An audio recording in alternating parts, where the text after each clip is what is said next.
Lotto tickets went on sale at 6 a.m. this morning. Lottery officials say their conservative guesstimate is that Lotto will bring in between $65 and $70 million in its first year. As with all lottery games, better than 40% of the take will go to the state. However, in the past, all that money has gone into a general state fund. Lotto is different. During its first year, the money will not go into a general fund, but will go directly to the various counties in direct proportion to how many Lotto tickets are sold in those areas. So Baltimore City and Prince George's County could be the biggest beneficiaries of this new game, since those are traditionally the heaviest lottery-playing parts of the state. But the lottery director says that the counties bordering Pennsylvania and Delaware could have a head start, since they already know a lot about the game of Lotto. Everybody who lives near the Pennsylvania line or the Delaware line have been going across to Delaware and Pennsylvania to play Lotto, because we did not have the game. Those people are very knowledgeable of the game. I think when we hit the street today with this game, that those people will immediately go in, buy a ticket, they know exactly what they're doing. Punky predicts in the city where the most popular game has been the daily numbers game, it might take longer to catch on. Another lottery administrator is also not sure if Lotto will be that popular with the traditional numbers players. He expects it will attract people with higher incomes who never play the daily number. What we expect is that people who may not be motivated for a $500 prize will absolutely be motivated to come out and play Lotto when the prizes can get up to perhaps $1 million or $2 or $3 million. Recently in Pennsylvania, several people shared an $18 million prize.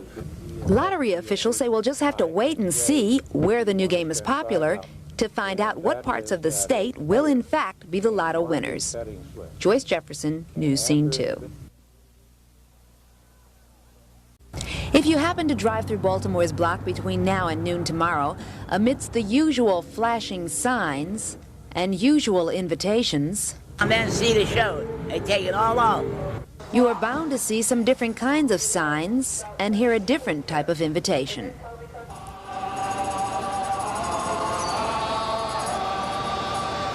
As Unification Church members, followers of the Reverend Sun Myung Moon bring their mission and their alternative peep show to Baltimore Street.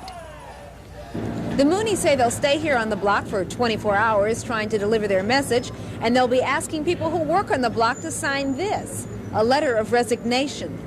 Everyone's looking for happiness in their life. We feel these people have made an unfortunate decision.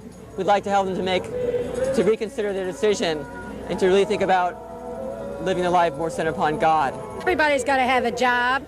This is entertainment zone. I don't think there's no reason why they should come down here. We pay our taxes. It's a job we have to do.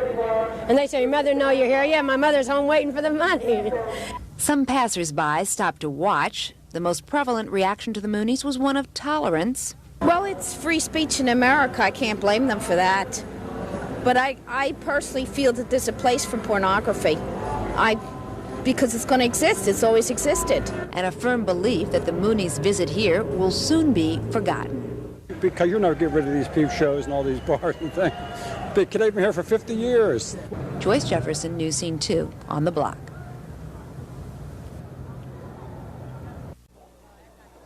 Police quickly sealed off the square block area at the corner of Chase and Collington in East Baltimore.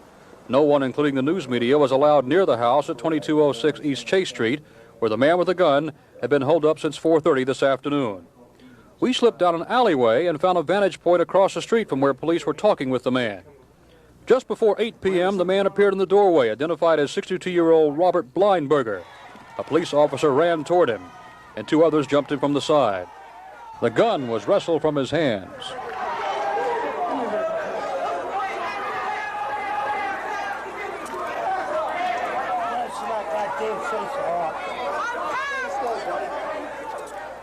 An elderly man who was despondent for some reason or other, and we had to go in and take him. He was armed, and that's as far as I can tell you right now. So this Halloween night situation is under control. The police taking the man into custody who held police at bay for over 3.5 hours.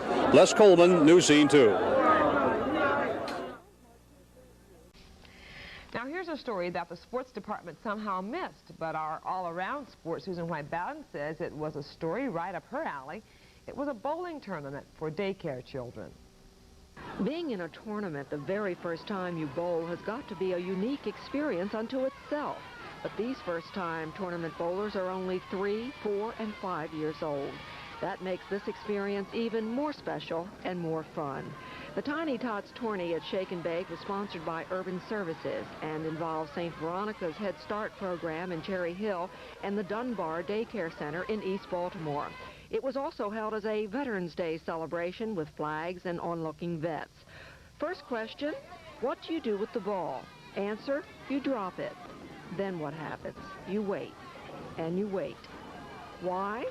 Well, to see if the ball hits any of the pins at the end of the lane. And if it does, you get excited. See how easy it is to be a tournament bowler? I can't tell you which team won because the scorekeeper also got a little carried away with the action.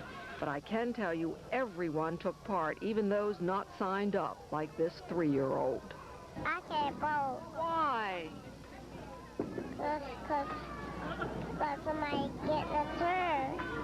Why can't you bowl? Because somebody getting a turn. Are you too little? Yeah. Do you want to try? Oh, this little girl would like to try to bowl. Can she try?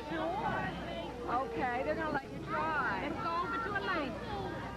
Urban Services learned a long time ago that a child is never too young to be involved in something new that brings them together with other kids for a good cause. I'm Susan Whitebald, News Scene 2, Shake and Bake.